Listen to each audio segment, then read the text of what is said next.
wabarakatuh. Nama saya Fiani Tatasara dengan NIM 12220721324 akan menjelaskan mengenai pengakuan kedaulatan yurisdiksi dan tanggung jawab negara dalam konteks hukum internasional. Yang pertama, pengakuan negara.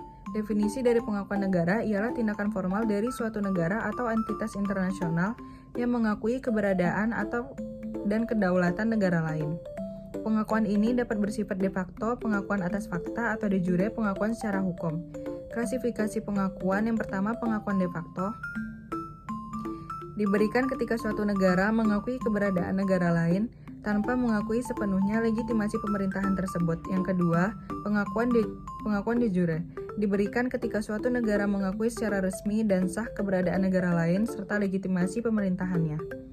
Kriteria pengakuan seringkali didasarkan pada beberapa kriteria seperti yang pertama, keberadaan pemerintah yang efektif, yang kedua, kemampuan untuk menjalankan fungsi sebagai negara, termasuk menjaga ketertiban dan memberikan pelayanan kepada warganya, yang ketiga, penghormatan terhadap hukum internasional.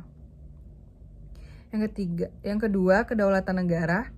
Definisi dari kedaulatan merujuk pada kekuasaan tertinggi suatu negara untuk mengatur urusan dalam negeri dan luar negeri tanpa campur tangan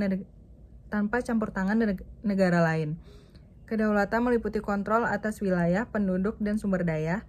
Aspek kedaulatan, yang pertama kedaulatan teritorial, hak suatu negara untuk mengatur wilayah geografisnya.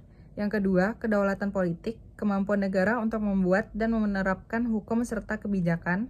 Yang ketiga, kedaulatan ekonomi, hak untuk mengelola sumber daya ekonomi dan menjalankan kebijakan ekonomi. Yang ketiga ada yurisdiksi negara. Yurisdiksi ialah kekuasaan atau kompetensi hukum negara terhadap orang, benda, atau peristiwa hukum. Yurisdiksi negara tidak dapat dipisahkan dari asas kedaulatan negara. Konsekuensi logis dari asas kedaulatan negara, karena negara memiliki kedaulatan atau kekuasaan tertinggi dalam batas-batas teritorialnya.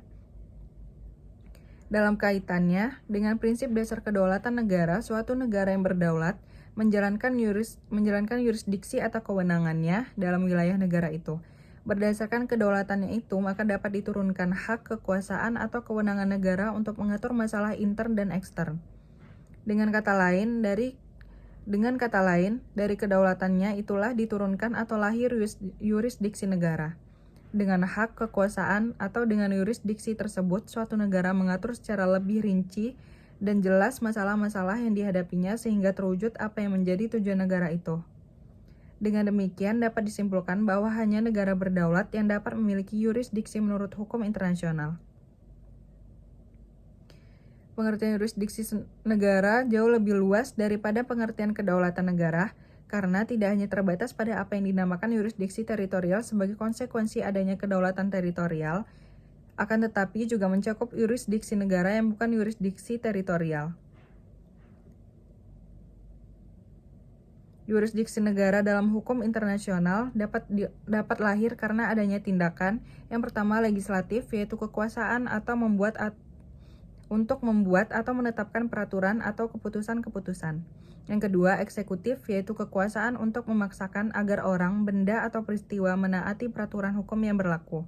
Yang ketiga, yudikatif, yaitu kekuasaan untuk mengadili orang berdasarkan atas suatu peristiwa.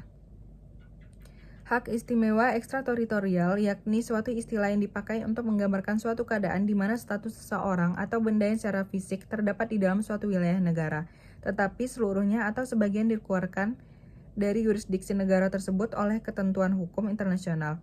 Yurisdiksi dapat digolongkan ke dalam prinsip yurisdiksi berikut. Yang pertama, yurisdiksi teritorial.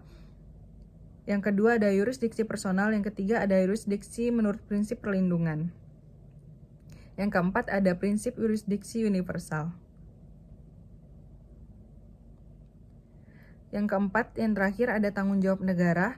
Definisi dari tanggung jawab negara sendiri merujuk pada kewajiban hukum negara untuk bertanggung jawab atas tindakan atau kelalaian yang melanggar hukum internasional. Tanggung jawab ini dapat muncul dari berbagai situasi, termasuk tindakan agresi, pelanggaran hak asasi manusia, atau pencemaran lingkungan. Aspek tanggung jawab yang pertama, tanggung jawab internasional. Negara dapat dimintai pertanggungjawaban di pengadilan internasional jika melanggar norma-norma hukum internasional. Yang kedua, reparasi. Jika suatu negara terbukti bersalah, ia dapat diwajibkan untuk memberikan reparasi kepada negara atau individu yang dirugikan, baik dalam bentuk kompensasi, restitusi, atau lainnya. Kesimpulannya, pengakuan kedaulatan, yurisdiksi, dan tanggung jawab negara ialah konsep fundamental dalam hukum internasional. Pengakuan negara menjadi langkah awal dalam hubungan internasional, sementara kedaulatan memberikan dasar bagi negara untuk mengatur urusan dalam dan luar negerinya. Yurisdiksi menentukan kewenangan hukum dan tanggung jawab negara, memastikan bahwa negara dapat dimintai pertanggungjawaban atas tindakannya. Sekian dari saya. Assalamualaikum warahmatullahi wabarakatuh.